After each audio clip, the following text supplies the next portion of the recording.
आप देख रहे हैं सूत्र समाचार। 3 दिसंबर को होने वाली मतगणना को लेकर जिला प्रशासन अलर्ट मोड पर है। सभी परिस्थितियों से निपटने के लिए तैयारियों को अंतिम रूप दे दिया गया है। मतगणना में लगाए गए प्रशासनिक अधिकारी कर्मचारियों का भी प्रशिक्षण दिया जा चुका है। वहीं जिला कलेक्टर ने इंजीनियरिंग कॉलेज में बनाए गए स्ट्रांग रूम के 200 मीटर के दायरे में धारा 144 लागू की है।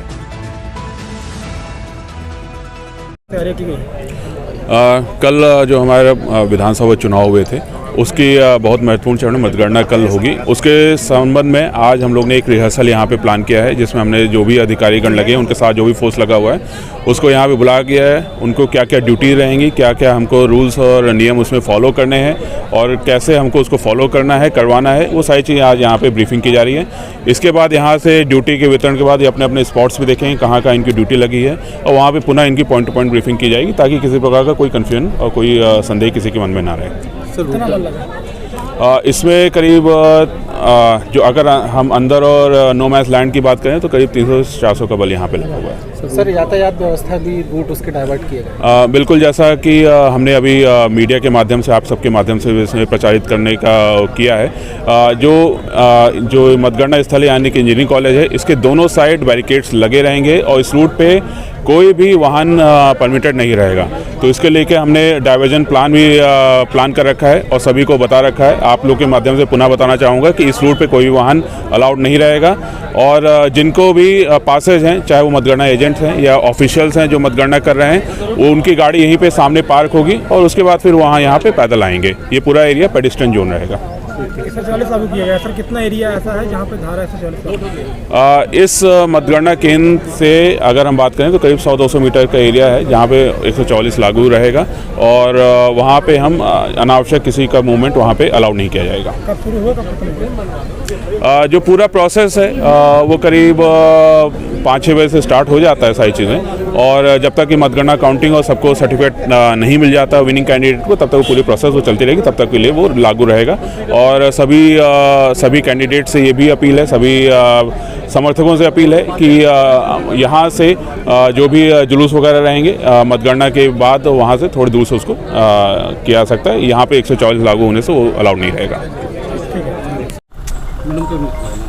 कल की जो तैयारियां हैं मतगणना की, वो रीवा में सभी जो अपनी 8 विधानसभाएं हैं उनके लिए पूरी कर ली गई हैं।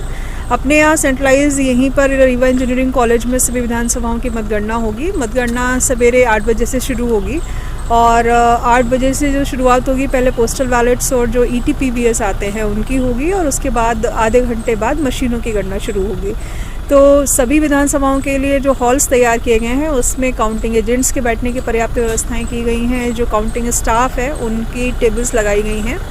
साथ ही पार्किंग की पृथक से व्यवस्था की गई है कि जो काउंटिंग स्टाफ है वो भली प्रकार से किस गेट से एंट्री करेगा और किस गेट से कैंडिडेट्स, उनके इलेक्शन एजेंट्स एंट्री करेंगे, उसकी भी सभी व्यवस्थाएं बनाई गई हैं। मीडिया सेंटर बनाया गया है पब्लिक अनाउंसमेंट सिस्टम के माध्यम से और जो स्क्रीन्स हैं वो लगाए गए हैं, ताकि जो अंदर मतगणना हो रही है वो अपने चक्रवार सभी विधानसभाओं की जानकारियाँ सभी को समय पर मिलती रहें। सुरक्षा की दृष्टि से 2-3 चीज़ें इम्पॉर्टेंट हैं कि कोई भी व्यक्ति जो मतगणना कक्ष के अंदर आ रहा है, उन्हें जितने भी एजेंट्स हैं किसी को भी मोबाइल फ़ोन अलाउड नहीं रहेंगे, कोई डिवाइस अलाउड नहीं रहेगा। सिर्फ वो अपने साथ एक सिंपल कागज़ और पेन ला सकते हैं जिसमें वो अपनी सामान्य जानकारियाँ नोट करते हैं। इसके अतिरिक्त भी अन्य किसी को मोबाइल फ़ोन्स अलाउड नहीं रहेंगे। जो अपने पार्किंग के स्थल हैं वो भी अपना जो काउंटिंग सेंटर है उससे दोनों तरफ काफ़ी पर्याप्त दूरी पे बनाए गए हैं, ताकि किसी प्रकार की असुविधा किसी को ना हो।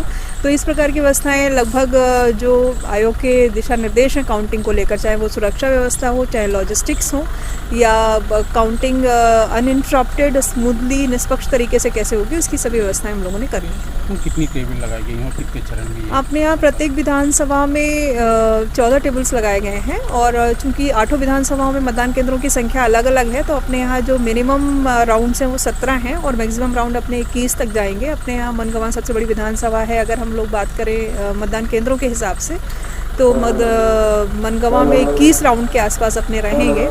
तो और इसके अलावा जो पोस्टल बैलेट्स हैं उनके लिए पृथक से टेबल्स लगाई गई हैं। रीवा में पोस्टल बैलेट की संख्या चूँकि ज़्यादा है तो वहाँ पर अपनी जो गणना टेबल्स हैं वो भी पोस्टल बैलेट की ज़्यादा हैं।